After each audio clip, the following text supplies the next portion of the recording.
मोहब्बत की कोई हद नहीं होती, वो अच्छे वाले इंसान से भी जुर्म करवाती है। चोर ने चोरी के 3 करोड़ रुपए से गर्लफ्रेंड के लिए आलीशान घर बना दिया।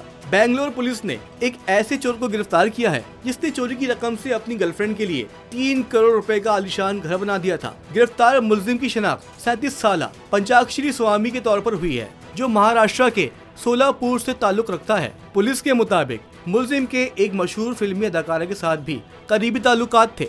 9 जनवरी को इसने बेंगलोर के मादीवाला में एक घर को निशाना बनाया। पुलिस ने खुफिया मालूमात की बुनियाद पर इसे मादीवाला मार्केट के करीब से गिरफ्तार कर लिया। तफ्तीश के दौरान इसने अपने जुर्म का एतराफ कर लिया और बताया कि वो बेंगलोर में अपने एक साथी के साथ मिलकर चोरियां कर रहा था। पुलिस ने इसके कब्जे से एक आयरन रॉड और एक फायर गन बरामद की है, जिसे वो चोरी शुदा सोने को पिघलाकर बिस्किट्स में तब्दील करने के लिए इस्तेमाल करता था।